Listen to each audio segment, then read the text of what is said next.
Natalie has never believed in reincarnation, dismissing reincarnation stories as mere figments of overactive imaginations.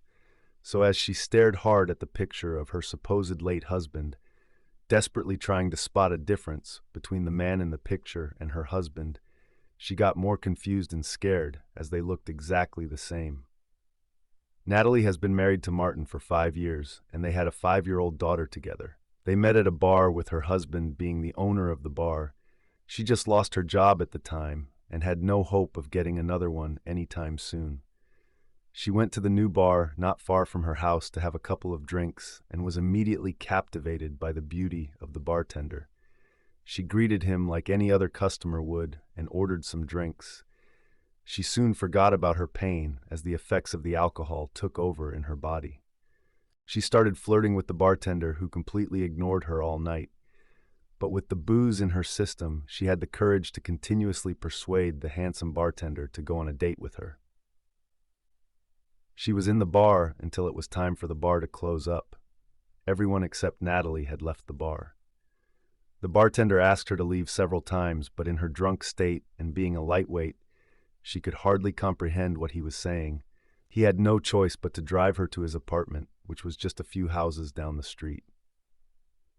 They became friends ever since, but Martin desisted from having anything to do with her beyond friendship, no matter how persuasive Natalie was. With time, Natalie got frustrated and planned a surprise picnic without Martin's knowledge.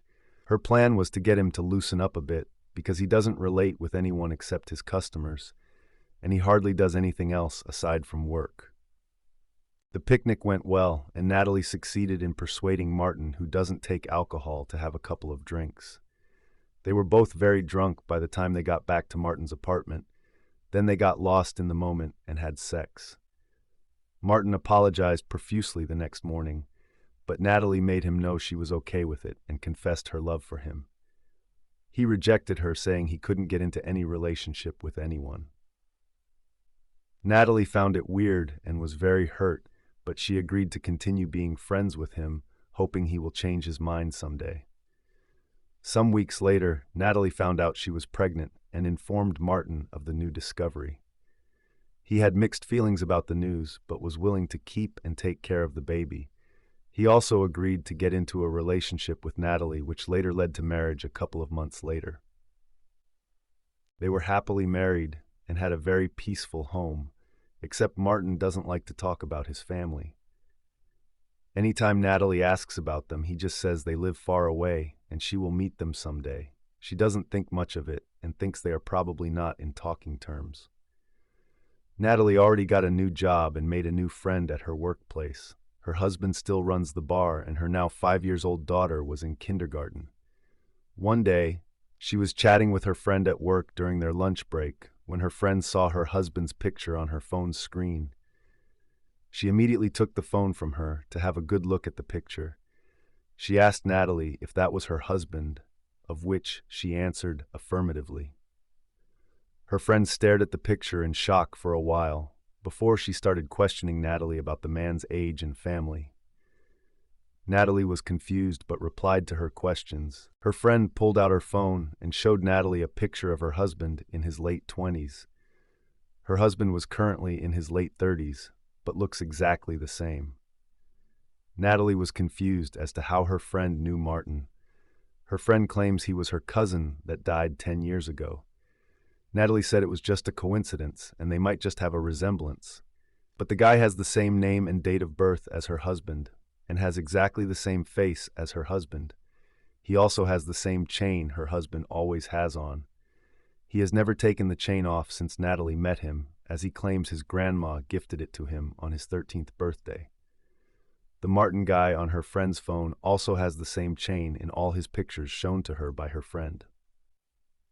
Natalie was confused, and her head was spinning as she tried to wrap her head around the situation, as her friend also played videos taken on his burial day to Natalie on her laptop. Natalie was suddenly scared and decided to leave work and confront her husband immediately, but her friend advised her against it.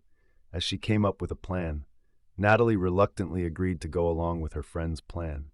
She got home from work that day and kept persuading her husband to meet his family.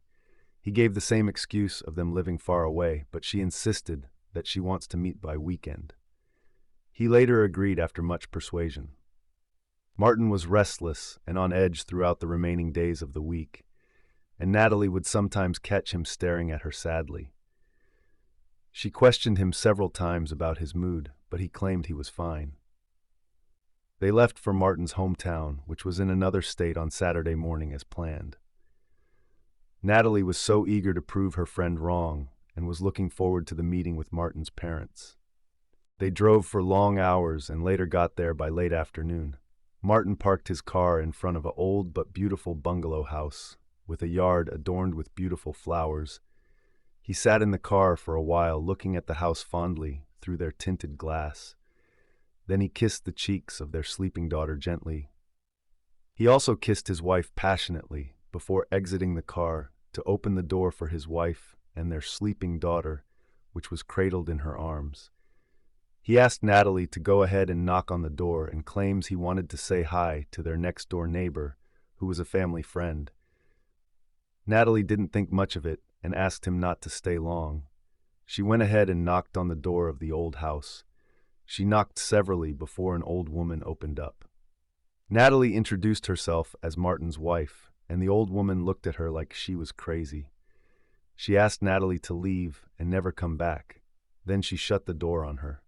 The door reopened a few seconds later to reveal her friend. All color drained from Natalie's face as she stared at her friend in horror.